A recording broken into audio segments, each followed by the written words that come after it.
Hello ladies and gentlemen, welcome back to Path of Nostalgia. We're talking about Pingu, a interesting one. This is an interesting show. This is a show that I grew up on as well, I still remember. And so let's dive into it. Let's dive into Pingu.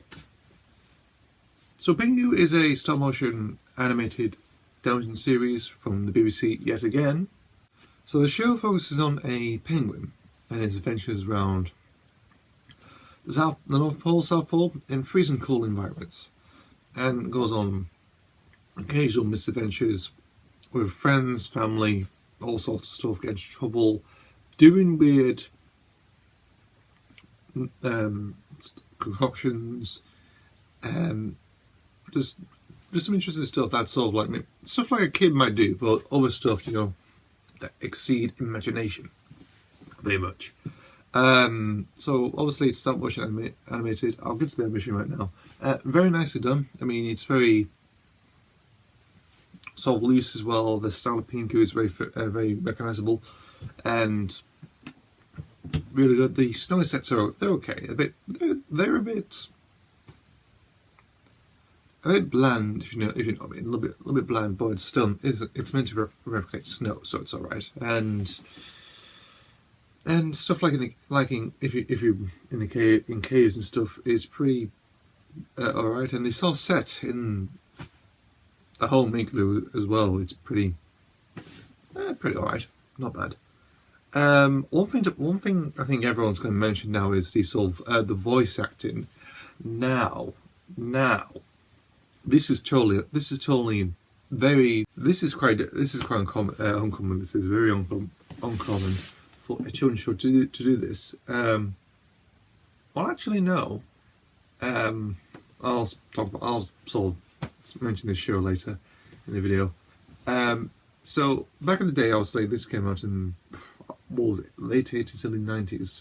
This came out, and there's no narration, no voice artists on this at all. Well, there's voice artists, however, they don't speak English.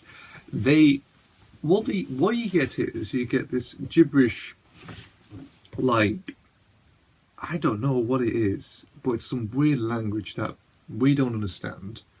We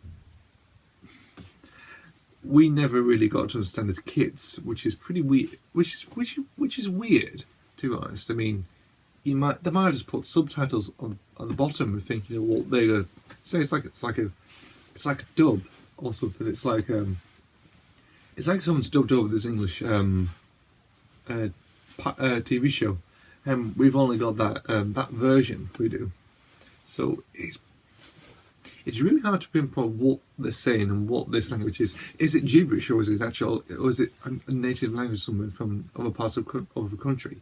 Who knows? But when I think of it, they, and now I'm not going to be. They do sound a bit Nigerian, I would say. I'm not racist or anything like that, but I find it a bit like, especially with the dad, he sounds a bit Nigerian. I think so too with my ears. If anyone agrees, maybe comment below. Obviously, you've got the parents as well, and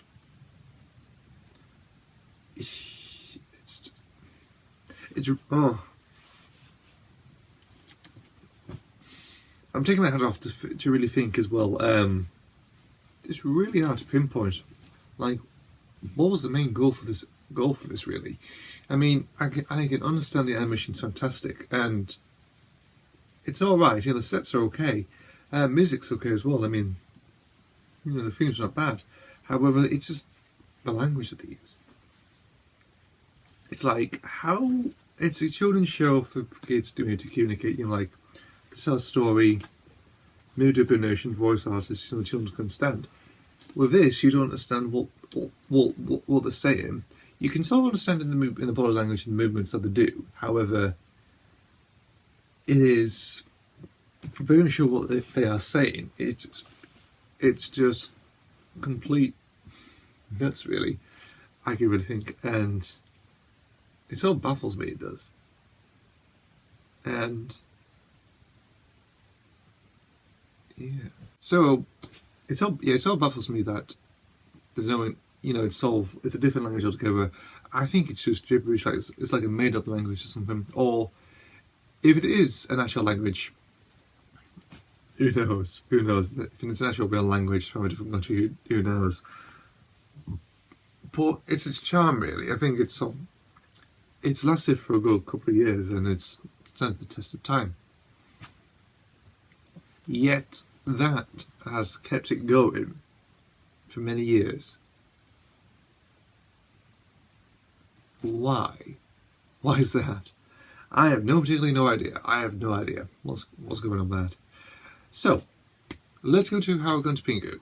So this was back, probably back in the day when I saw VHS again. I think this is no childhood, because I remember owning maybe 2 VHS of Pingu back in the day.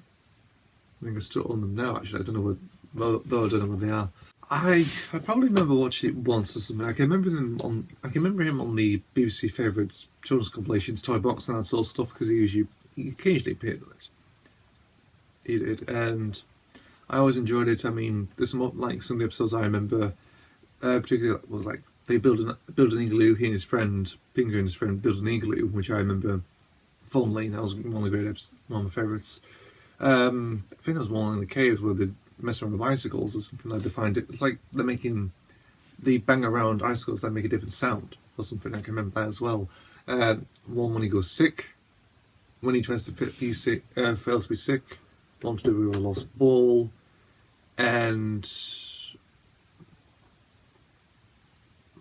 I think he joins a sport team at one point in another one, and also sledging as well. So there's some familiar episodes that also stood the test of time, and like our favourites, among people who grew up on him years ago, and I don't know. I can still remember Pingu, but I never really watched him that much during when I was a child, very much. Though I had a few. I had about 2 VHSs, and I've also got a DVD as well. Actually, I had for a lot of years as well, which is basically like a could be compilation of a lot of episodes. Like it's a greatest hits of his era, I would say, and that's about it, really. And so my thoughts on Pingu are that it's an interesting show. That a lot of stuff grew up on. About a small penguin, big ideas. Goes doing his own adventures, has quarrels with family, and gets in a bit of a stick in the mud now and again. And just behaves like a normal child, what a child might do. However, there's very some limited stuff. I mean, first things first, is a penguin.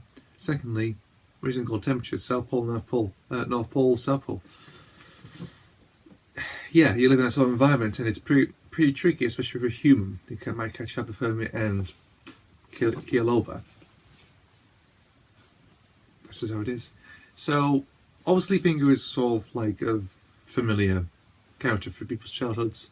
They remember him fondly, which is good, actually, I think, because it's a bit of animation. It's nice animation. It's lived on for a good couple of years, It managed to get a series. I don't know how long it stayed on for, but I think it's all continued on to the 2000s, I think, and sort of did well. And like I mentioned before,